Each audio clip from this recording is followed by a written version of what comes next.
প্রিয় শিক্ষার্থী বন্ধুরা, কেমন আছো সবাই? সময়ের পরিবর্তন, যুগের পরিবর্তন, সেই সাথে সাথে কিন্তু মানুষের মন এবং মানসিকতার পরিবর্তন এবং ভাষার পরিবর্তন। আর যেই ভাষা নিয়ে কথা হয় সেই ভাষাই কিন্তু ব্যাকরণের বিষয়। আর ব্যাকরণেরও দিন দিন আস্তে আস্তে অনেক সময় কিন্তু পরিবর্তন হয়ে থাকে। তো আজকের আমাদের আলোচ্য যে বিষয় সেটা হলো বাংলা ব্যাকরণের আলোচ্য বিষয়। বাংলা ব্যাকরণ কোন কোন বিষয় নিয়ে আলোচনা করেছে, বাংলা ব্যাকরণের আলোচ্য বিষয়গুলো কি, আজকের আমাদের আলোচ্য বিষয় সেটা। তোমরা ব্যাকরণ বই, এই যে বাংলা ব্যাকরণ বই, যেটা বইয়ের মধ্যে প্রথম অধ্যায় এবং প্রথম পরিচ্ছেদ অলরেডি শেষ, এটা হলো দ্বিতীয় পরিচ্ছেদ। তো প্রথম অধ্যায়ের দ্বিতীয় পরিচ্ছেদের মধ্যে আছে বাংলা ব্যাকরণের আলোচ্য বিষয়। তোমরা একটু বই সবাই হাতে নাও, বই, পেন্সিল, কলম, খাতা। উল্লেখযোগ্য বিষয়গুলো একটু খাতায় নোট করবে, একটু মার্ক করে রাখবে, রাইট ডাউন করবে। আর কিছু বিষয় বইয়ের মধ্যে সরাসরি দাগ দিয়ে রাখবে। যখন বাসায় গিয়ে ঘরে গিয়ে পড়বে তখন এই দাগ দেওয়া অংশগুলো আমি যখন তোমাদের সাথে আলোচনা করছি তখন খুব সহজেই তোমাদের মনে পড়বে। তো যে যত মনোযোগ সহকারে শুনবা এবং মার্ক করে রাখবে, বাসায় গিয়ে তখন তোমার বুঝতে অনেকটা সহজ হবে। আশা করি বই, পেন্সিল, কলম বা খাতা এগুলো তোমাদের হাতে আছে। আজকে আমাদের বিষয় হলো বাংলা ব্যাকরণের আলোচ্য বিষয়, দ্বিতীয় পরিচ্ছেদের মধ্যে এটা আছে। সবাই প্রথমে যাও, ব্যাকরণ যে শব্দটা, ব্যাকরণ শব্দটা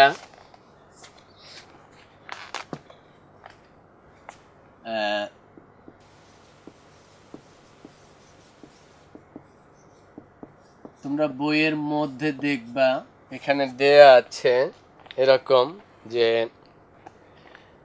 বি যোগ আ যোগ ক্রি যোগ অন, বি যোগ আ যোগ ক্রি যোগ অন। এখানে একটা বিষয় দেখো, একটু ক্রির সাথে এরকম একটা বিষয় দেয়া আছে, ক্রি এ রুট এরকম যেটা দেয়া আছে, এটা অনেকটা প্রকৃতি। যখন তোমরা প্রকৃতি এবং প্রত্যয় পড়বে তখন এটা আবার ডিটেলস একটু বিশ্লেষণ করে দেব। এখন শুধু বলে যাচ্ছি, ধরে নেও।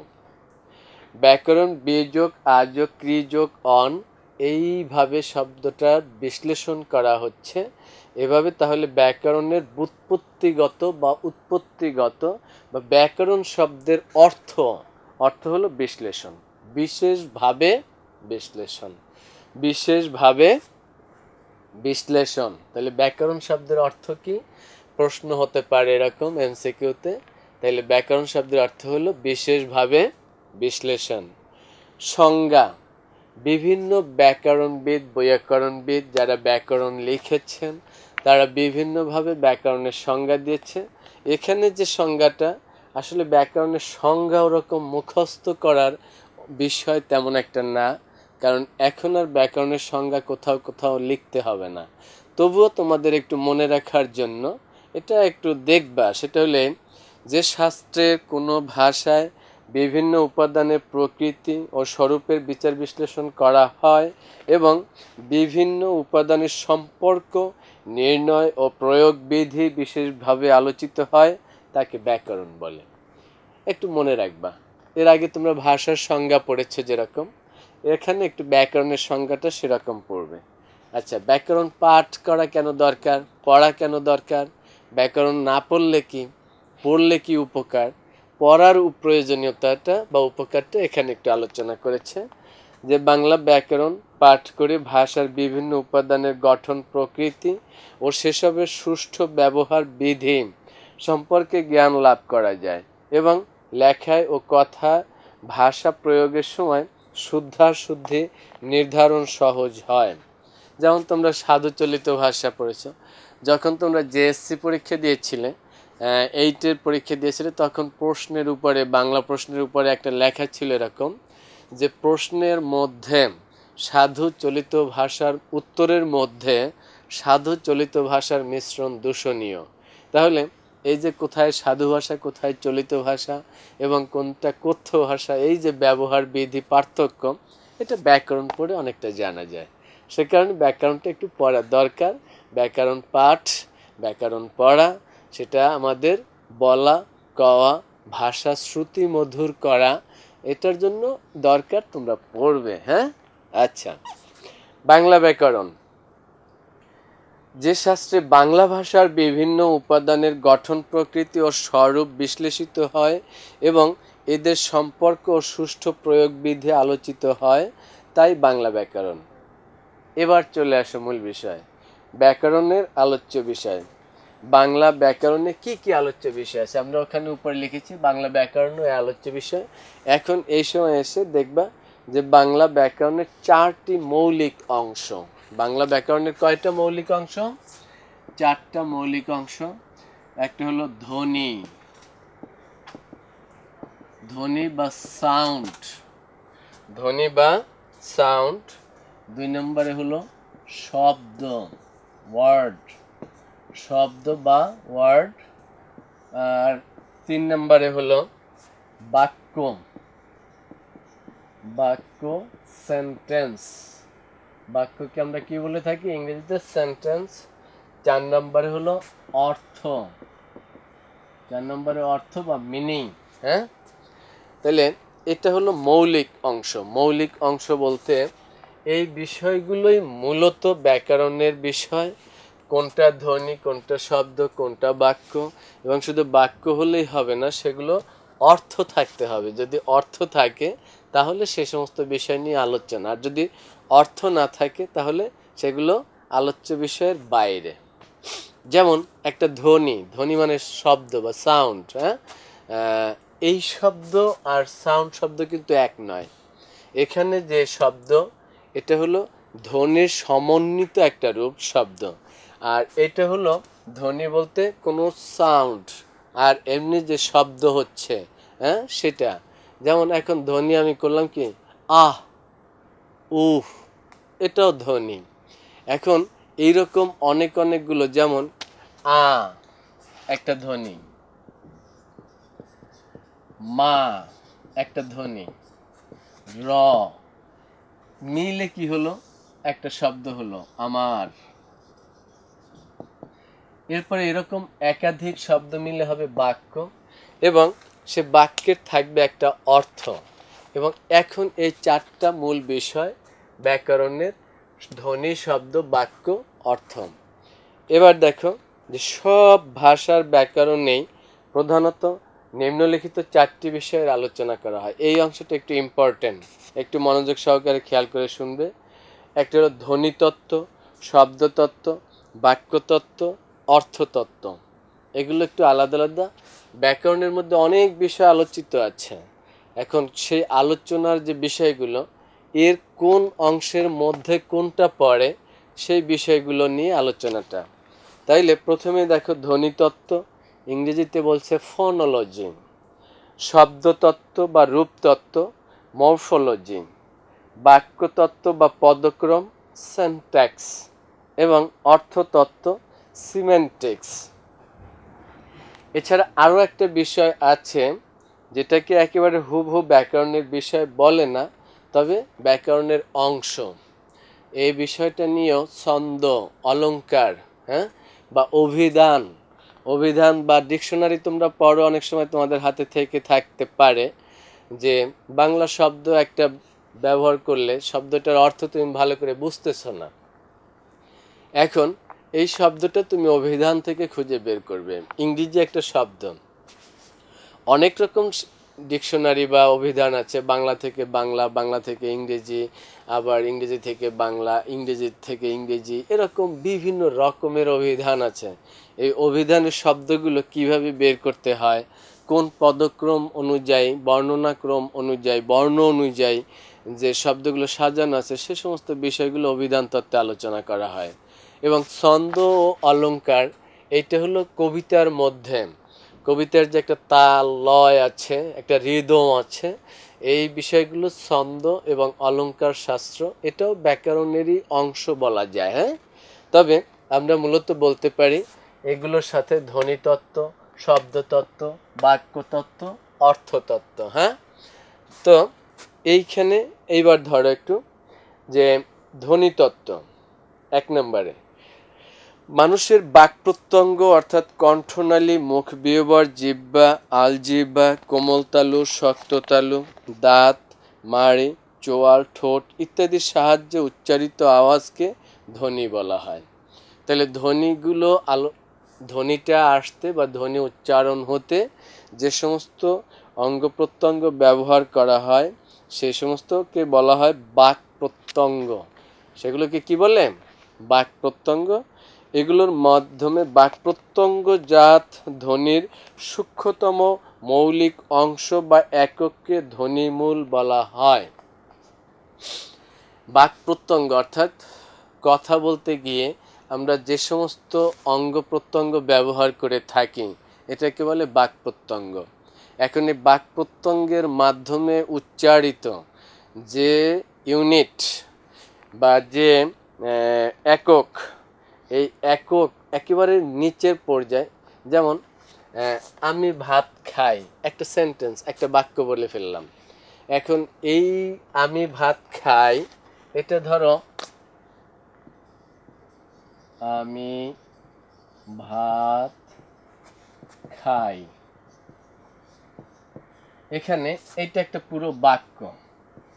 এখন এই বাক্যটার এগুলো একটা একটা আলাদা হলো শব্দ, আবার এই শব্দের মধ্যে এরকম এক একটা হলো আবার ধ্বনি, এরকম এক একটা কি ধ্বনি। তাইলে এইটা হলো সবচেয়ে ক্ষুদ্রতম অংশ, একেবারে প্রথম দিকের অংশ।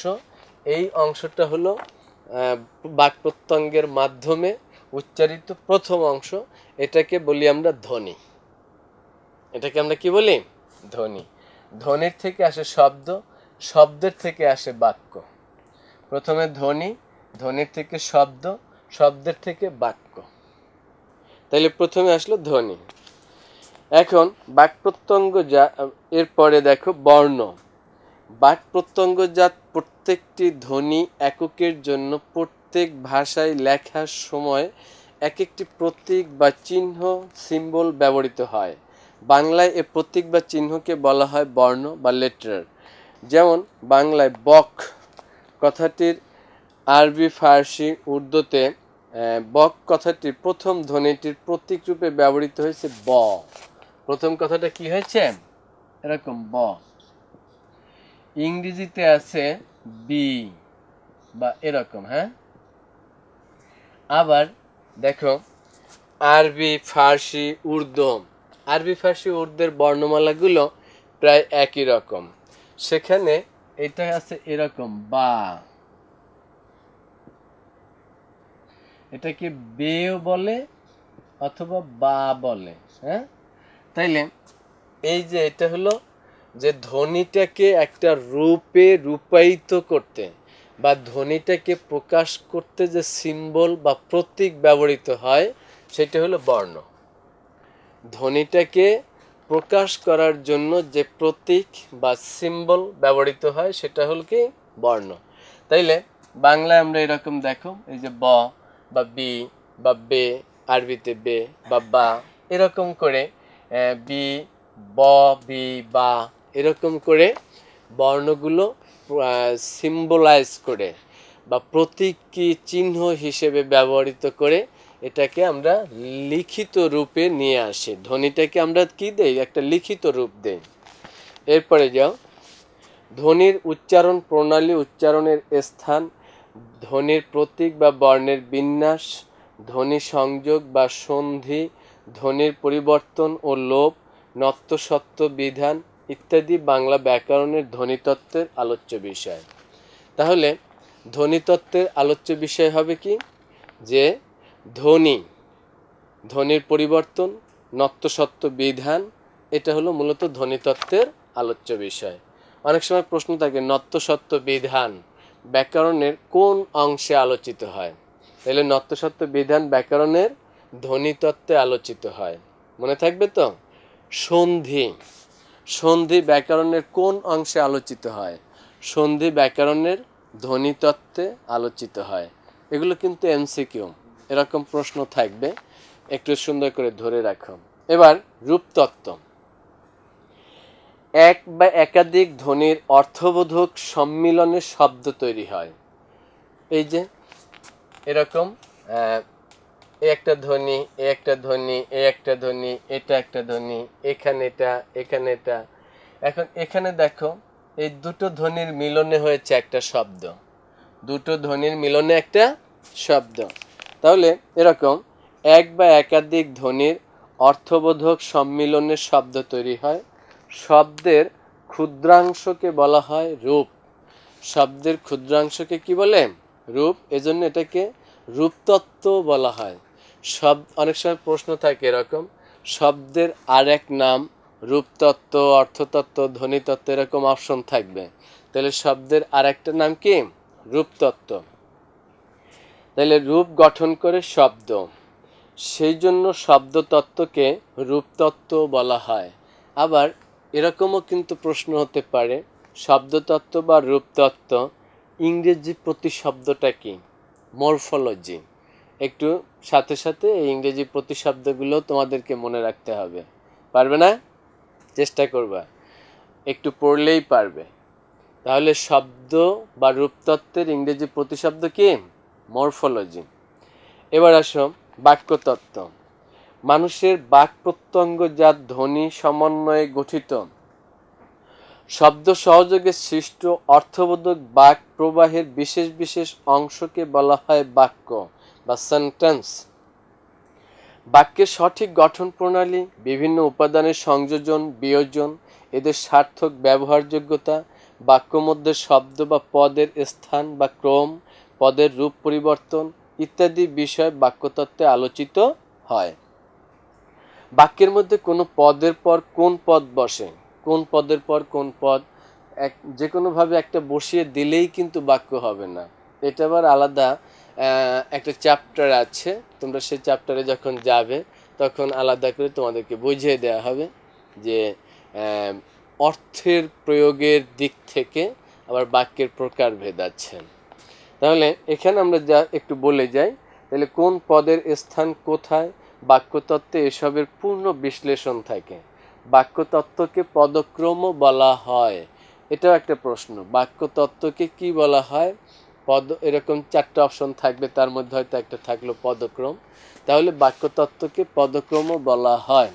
আবার পদক্রম কোন অংশটাকে বলা হয়?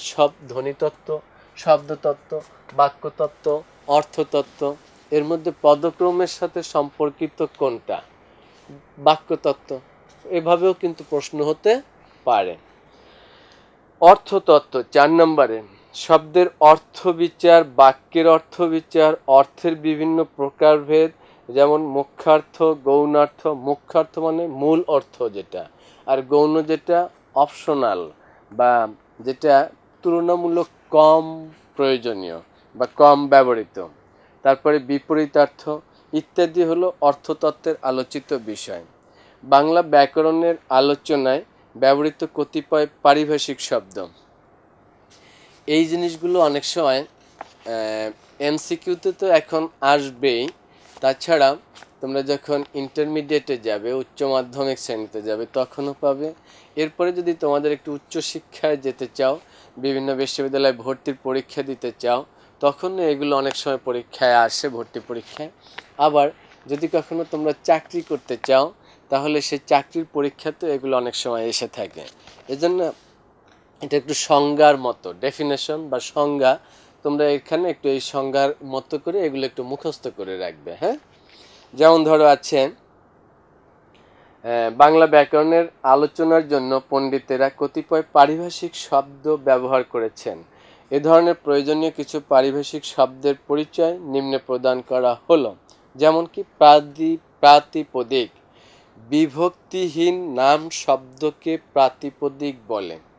বিভক্তিহীন নাম শব্দকে প্রাতিপদিক বলে। যেমন ধরো এখানে একটা উদাহরণ আছে এরকম, দেখো আমি বলে দিচ্ছি।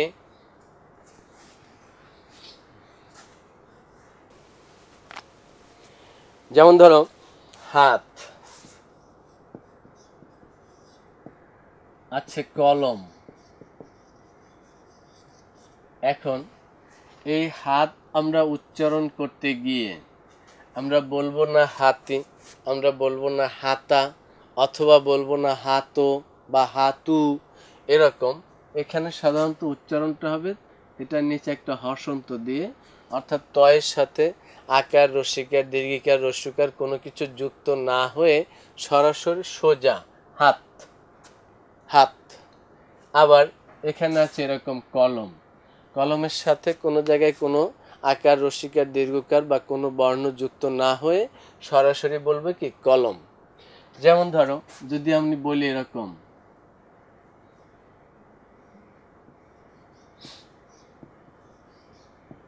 খাব, আমরা কিন্তু এই জায়গাটায় পড়ি সাধারণত খাবো, খেতে চাওয়ার একটা বিষয়, খাবো। তাইলে আমরা এইখানে এরকম করে একটা ওকার, এই ওকারটা কিন্তু লেখার সময় আমি হয়তো দিলাম না, কিন্তু উচ্চারণটা আমরা করি ঠিক এরকম খাবো, লিখছি এরকম খাব, কিন্তু উচ্চারণ করি ঠিক এরকম খাবো। এখানে এই বয়ের সাথে একটা অ আছে, বয়ের সাথে কি আছে, এই বয়ের সাথে একটা অ, বা এই বয়ের সাথে একটা ও, এরকম যে একটা বিষয় রয়েছে, এগুলো এরকম বিভক্তি। যেমন ধরো কর,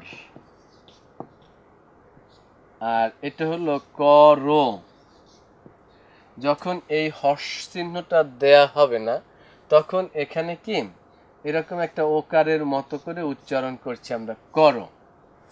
তাহলে এই যে অ, ও, উ বা এরকম আরো কিছু আছে, এগুলো হলো আলাদা করে বিভক্তি। আবার তোমাদেরকে যখন কারকের অংশে যাবে তখন এরকম বিভক্তিগুলো পড়বে, সেই অংশে গিয়ে ডিটেলস বর্ণনা করা হবে। তো এখানে হলো যে বিভক্তিহীন নাম শব্দ, নাম বলতে আবার কিন্তু আরেকটা বিষয় হলো যে ক্রিয়া বোঝাবে না। এরকম করো, খাবো, এগুলো করা, খাওয়া, চলাফেরা, কাজ বোঝায় যেগুলো, সেগুলো বাদে কোনো কিছু নাম বোঝানো হচ্ছে, এবং যেই শব্দগুলোর সাথে কোনো রকম বিভক্তি যুক্ত থাকবে না, এরকম শব্দকে বলা হচ্ছে কি প্রাতিপদিক। মুখস্থ করতে হবে, এগুলো একটু মুখস্থ করার বিষয়, এটা বোঝার সাথে সাথে মুখস্থটাও করে নিতে হবে। তাহলে আমরা বলছি কি যে বিভক্তিহীন নাম শব্দকে বলে প্রাতিপদিক। এরপরে দেখো সাধিত শব্দ। সাধিত শব্দ হলো কি মৌলিক শব্দ ব্যতীত অন্য সব শব্দকে বলে সাধিত শব্দ। সাধিত একেবারে সোজা কথা, সাধন করা বা একটার সাথে আরেকটা মেলানো। অর্থাৎ কলমটা মৌলিক শব্দ, হাতটা মৌলিক শব্দ। এখন যদি আমি এই হাতের সাথে একটা আকার যোগ করে দেই, তাইলে আর এটা মৌলিক শব্দ থাকবে না, এটা কি হয়ে যাবে সাধিত শব্দ, হাতা। তাইলে এখানে হাত যোগ আ এরকম মিলে হয়েছে কি হাতা, হাত যোগ আ মিলে কি হয়েছে হাতা। তাহলে এটা এরকম হলো কি সাধিত শব্দ।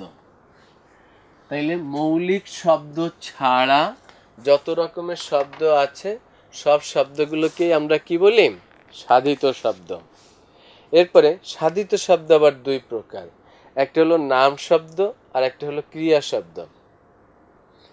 একদম সহজ একটা জিনিস বুঝে রাখবে, নাম বলতে যে শব্দ যে সমস্ত বিষয় দিয়ে কোনো নাম প্রকাশ করা হয় নাম শব্দ, আর ক্রিয়া পদ বা ক্রিয়া, যেটা সাধিত শব্দ দুই প্রকার, নাম শব্দ এবং ক্রিয়া।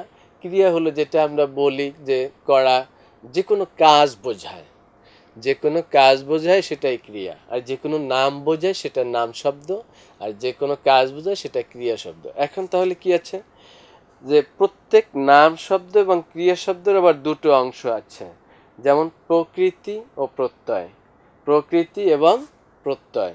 এখন প্রকৃতিটা কি, প্রকৃতিটা হলো যে শব্দকে বা কোনো শব্দের যে অংশকে আর কোনো ক্ষুদ্রতর অংশে ভাগ করা যায় না তাকে প্রকৃতি বলে। যেমন একটু আগেই তোমাদেরকে আমি দেখিয়েছি হাত। এখন এই হাতটাকে হাতি, হাতটাকে হাতা, হাতটাকে আরো অনেক রকমের শব্দ বানানো যাচ্ছে।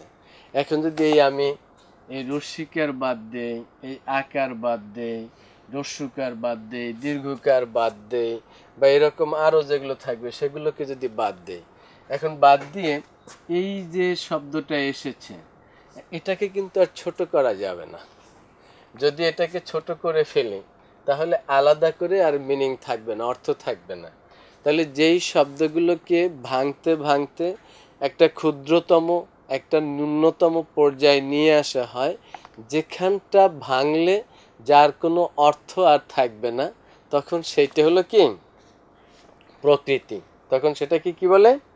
প্রকৃতি। এখন প্রকৃতি আবার দুই প্রকার, নাম প্রকৃতি এবং ক্রিয়া প্রকৃতি। ক্রিয়া প্রকৃতিটার আরেকটা নাম হলো ধাতু। ক্রিয়া প্রকৃতির আরেক নাম কি? ধাতু। এটাও একটু মনে রাখবে, এমসিকিউর মধ্যে থাকে অনেক সময় এটা। তাইলে নাম প্রকৃতিটা হলো কি? হাতল, ফুলেল, মুখর, এরকম। যেমন ধরো হাতল,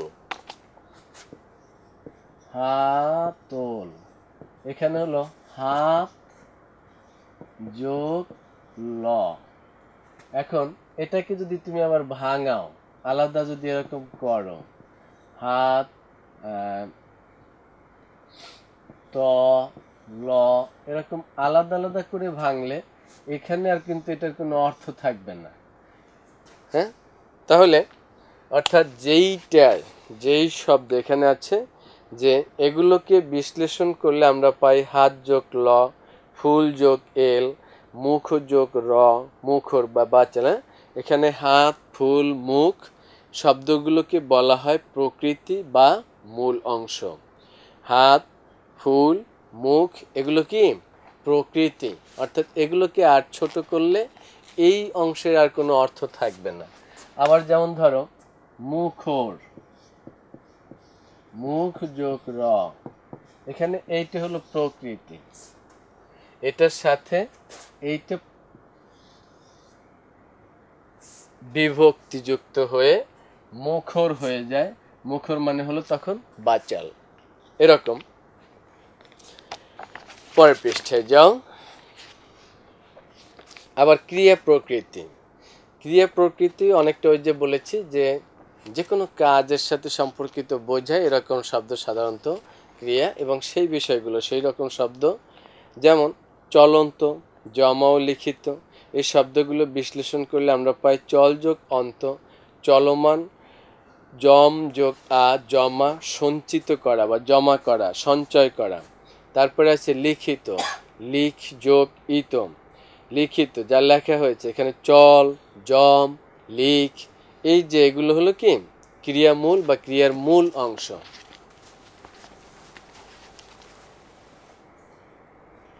এরকম এখানে যে বিষয়গুলো পেয়েছো, যে এগুলোকে বলা হয় ক্রিয়া প্রকৃতি বা ধাতু।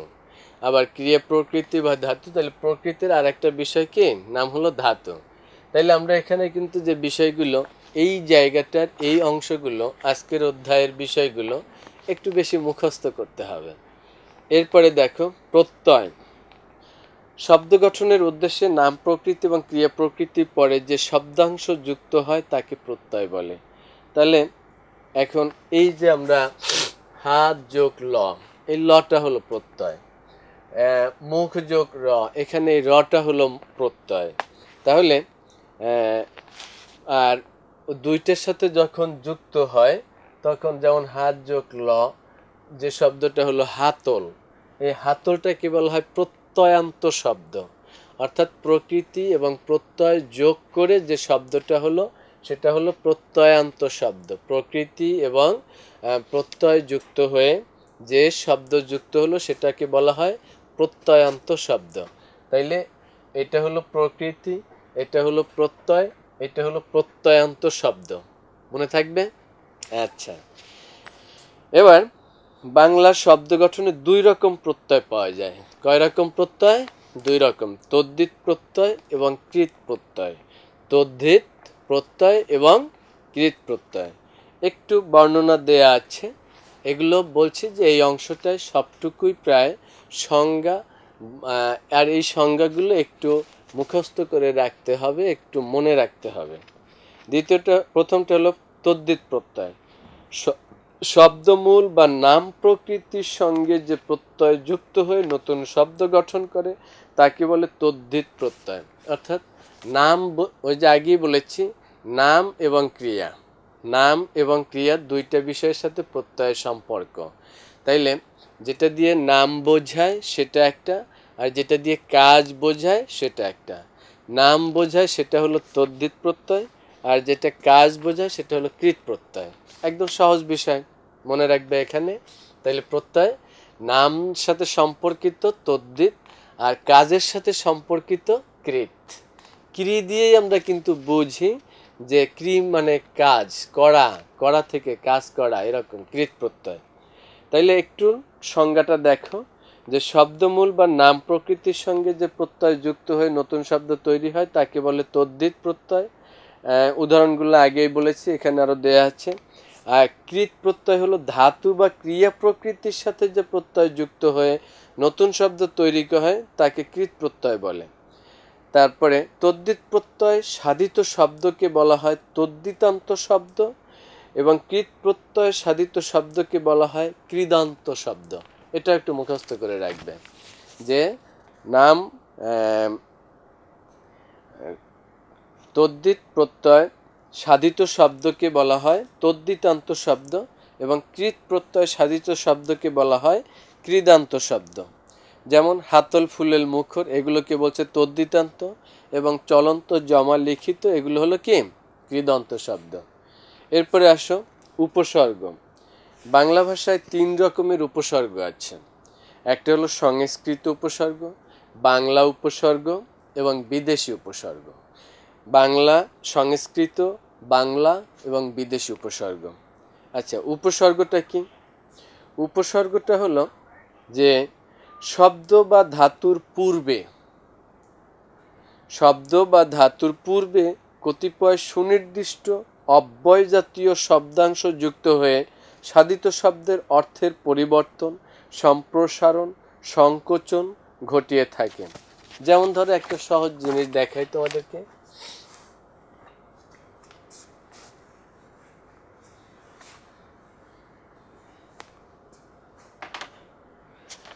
জয়, জয় একটা শব্দ। এখন এই জয় শব্দটার সাথে যে উপসর্গ ব্যবহৃত হয়, যেমন পড়া, পড়া একটা উপসর্গ। পড়াটা যখন জয়ের সাথে মিলেছে তখন পরাজয়, জয়ের বিপরীত শব্দ হয়ে গেল। আবার দেখো, জয় শব্দটা আছে, জয়ের আগে একটা বি যুক্ত হলো, তাইলে বিজয়। তাইলে এখন এই জয়ের সাথে উপসর্গ যুক্ত হয়ে এখানে অর্থের পরিবর্তন ঘটিয়ে দেয়া হচ্ছে। তাইলে উপসর্গের কাজ কি? মৌলিক শব্দের পূর্বে উপসর্গ যুক্ত হয়ে এই শব্দের অর্থের বিভিন্ন রকম পরিবর্তন, পরিবর্ধন নিয়ে আসে। কখনো কখনো বিপরীতার্থক শব্দ তৈরি হয়ে যায়। তাহলে আবার দেখো যে বাংলা ভাষায় ব্যবহৃত উপসর্গগুলো নিজস্ব কোনো অর্থ না থাকলেও শব্দ বা ধাতুর পূর্বে ব্যবহৃত হলে অর্থবাচকতা সূচিত হয়। অর্থাৎ এখন যদি আমি শুধু বলি বি বা পড়া, এই শব্দ, এই উপসর্গগুলোর কোনো অর্থ আসে না, কিন্তু যখন শব্দের সাথে এটা যুক্ত হয়েছে তখন কিন্তু এটার আলাদা অর্থ হয়ে গেছে, পরাজয়, বিজয়, হ্যাঁ, এরকম। এবার যে যেমন পড়া একটি উপসর্গ, এর নিজস্ব কোনো অর্থ নেই, কিন্তু জয় শব্দের পূর্বে যুক্ত হলো পরাজয়, এটি জয়ের বিপরীতার্থ। সেইরূপ দর্শন অর্থ দেখা, এর আগে উপসর্গ যুক্ত হয়ে হলো প্রদর্শন, অর্থাৎ সম্যক রূপে দর্শন বা বিশেষভাবে দেখা। আমরা অনেক সময় দেখা যাচ্ছে যে তোমাকে আমি বললাম যে বোর্ড একটু দেখো তো, তুমি বোর্ডটা দেখলে। আর প্রদর্শনটা, এটা হলো দর্শন, আর প্রদর্শনটা হলো বিশেষভাবে ভালোভাবে দেখা, মানে কোন জায়গায় কি লিখেছি, কোন অংশে কি আছে, বোর্ডটা পরিষ্কার কিনা ময়লা আছে, অথবা কোন অংশের থেকে লেখা আছে, কোন অংশ ফাঁকা আছে, কোন অংশ পরিপূর্ণ আছে, সব ভালো করে দেখার বিষয়টাকে হলো প্রদর্শন। হ্যাঁ, এরকম করে। তাহলে বাংলা ভাষায় 3 প্রকারের উপসর্গ আছে। কয় প্রকারের? 3 প্রকারের উপসর্গ আছে। এখান থেকে একটু এগুলো দেখে নেবে।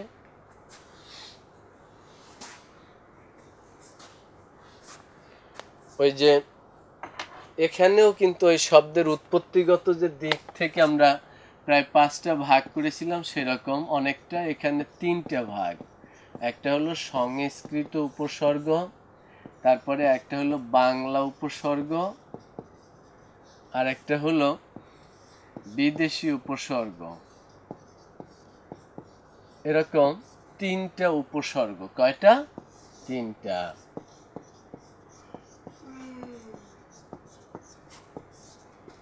তিনটি উপসর্গ। উপসর্গগুলো একটু মনে রাখতে হবে, দেখতে হবে। প্রথম দেখো যে সংস্কৃত উপসর্গ। সংস্কৃত উপসর্গ আছে 20টি। সংস্কৃত উপসর্গ কয়টা? 20টা। পুরো পড়া, পড়ি, হ্যাঁ, এরকম করে। আর সামনে উপসর্গের একটা অধ্যায় আছে, সেই অধ্যায় যখন যাবে তখন দেখবে সবগুলো সুন্দর করে দেয়া আছে। এরপরে তৎসম উপসর্গ, শব্দ বা ধাতুর পূর্বে ব্যবহৃত হয়, যেমন পূর্ণ একটি তৎসম শব্দ। পরি উপসর্গ যোগে হয় পরিপূর্ণ। এরকম হার, কৃদন্ত একটা উপসর্গে হার শব্দটা আহার, বিহার, পরিহার, উপহার, এরকম একটা শব্দের আগে এরকম অনেক রকমের উপসর্গ আছে, সেগুলো বসে শব্দের পরিবর্ধন, পার্থক্য, বিপরীতার্থক শব্দ অনেক কিছু তৈরি করে দেয়। এবার আছে বাংলা উপসর্গ। বাংলা উপসর্গ কি? অ, অনা, অঘা, অজ, আ, আব, নি ইত্যাদি এরকম অব্যয় জাতীয় শব্দাংশ হলো বাংলা উপসর্গ। খাঁটি বাংলা শব্দের আগে এগুলো যুক্ত হয়, যেমন অকাজ, কাজের আগে, কাজ শব্দটার আগে যদি অযুক্ত হয়ে গেল কি? অকাজ। অনাসৃষ্টি বা অনাবৃষ্টি, অনেক সময় আমরা যদি বলি বৃষ্টিপাত, আর বৃষ্টির আগে যদি হয় অনা, তাহলে হবে কি? যখন বৃষ্টি হচ্ছে না, অনাবৃষ্টি। তাইলে এরকম বাংলাতেও প্রায় 21টা উপসর্গ রয়েছে। সংস্কৃতিতে আছে 20টা, বাংলা আছে কয়টা? 21টা। আবার বিদেশি উপসর্গ, কিছু বিদেশি শব্দ বা বাংলা শব্দাংশ বাংলা উপসর্গ রূপে ব্যবহৃত হয়ে অর্থের বৈচিত্র্য সৃষ্টি করে। বিদেশি উপসর্গ বিদেশি শব্দের সঙ্গেই ব্যবহৃত হয়, যেমন পাত্তা। পাত্তা অনেক সময় আমরা বলি না, ওকে অত বেশি পাত্তা দিস না। পাত্তা দেয়া মানে গুরুত্ব দেয়া। আবার অনেক দেখা যাচ্ছে পাত্তার আগে লা একটা উপসর্গ, এটা বিদেশি। এটাকে যুক্ত করে হয়ে গেল কি? লাপাত্তা। লাপাত্তা মানে কি? ভ্যানিশ হয়ে যাওয়া, চলে যাওয়া, হাওয়া হয়ে যাওয়া, আর তাকে খুঁজে না পাওয়া। অনেক সময় বলেন এরকম যে কিরে একেবারে লাপাত্তা হয়ে গেছিস, তোকে তো খুঁজেই পাওয়া যাচ্ছে না, মানে অনেক দিন ধরে যাকে দেখা যায় না, এরকম লাপাত্তা। তাইলে বিদেশি উপসর্গগুলো সাধারণত বিদেশি শব্দের সাথেই ব্যবহৃত হয়ে থাকে। লাস্ট দেখো এবার যে বাংলা ভাষায় দ্বারা, দিয়া, কর্তৃক, চেয়ে, থেকে, উপরে, পরে, প্রতি, মাঝে, বই, অতীত, অবধি, হেতু, জন্য, কারণ, মত, তবে ইত্যাদি শব্দ কখনো অন্য শব্দের সঙ্গে যুক্ত না হয়ে স্বাধীনভাবে পদরূপে বাক্যে ব্যবহৃত হয়। এগুলোকে কিন্তু উপসর্গ বলা যাবে না, এগুলো স্বাধীনভাবে বাক্যের মধ্যে ব্যবহৃত হয়। আবার কখনো কখনো শব্দ বিভক্তির ন্যায় অন্য শব্দের সঙ্গে প্রযুক্ত হয়ে অর্থ বৈচিত্র্য ঘটিয়ে দেয়, এগুলোকে অনুসর্গ বলে। তো উপসর্গ একটা, অনুসর্গ একটা। অনুসর্গটা হলো এই যেগুলো বলেছে, এগুলো যখন কোনো শব্দের সাথে মেলে যুক্ত হয়, তখন কিছু অর্থের পরিবর্তন ঘটায়, তখন এটাকে বলে কি? অনুসর্গ। যেমন কেবল আমার জন্য তোমার এ দুর্ভোগ, মনোযোগ দিয়ে শোনো, মনোযোগ দিয়ে শোনো, শেষ পর্যন্ত সবার কাজে আসবে।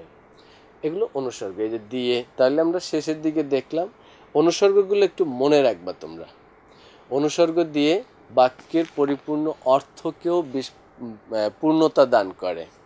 তাহলে আমরা এই অধ্যায়ে ব্যাকরণের যে আলোচ্য বিষয় এবং কোন অংশে কোন কোন বিষয় আলোচিত হয়ে থাকে, এবং সেই সাথে আমরা পড়েছি কিছু পারিভাষিক শব্দ, এবং তার সাথে পড়েছো তোমরা উপসর্গ এবং অনুসর্গ।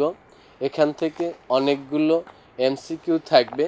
এমসিকিউগুলো আমি তোমাদেরকে প্রশ্ন আকারে আলাদা করে শীট আকার দিয়ে দেব, সেগুলো একটু ভালো করে মুখস্থ করবে। তবে আগে মূল বইটা একটু কয়েকবার এই অংশটা ভালো করে পড়বে। আশা করি তোমরা বুঝতে পেরেছো। আর পরবর্তীতে তোমাদের সাথে আবার দেখা হবে নতুন কোনো টপিক নিয়ে, নতুন কোনো বিষয় নিয়ে। সেই পর্যন্ত ভালো থাকবে, সুস্থ থাকবে, সুন্দর থাকবে। সবাইকে আল্লাহ হাফেজ।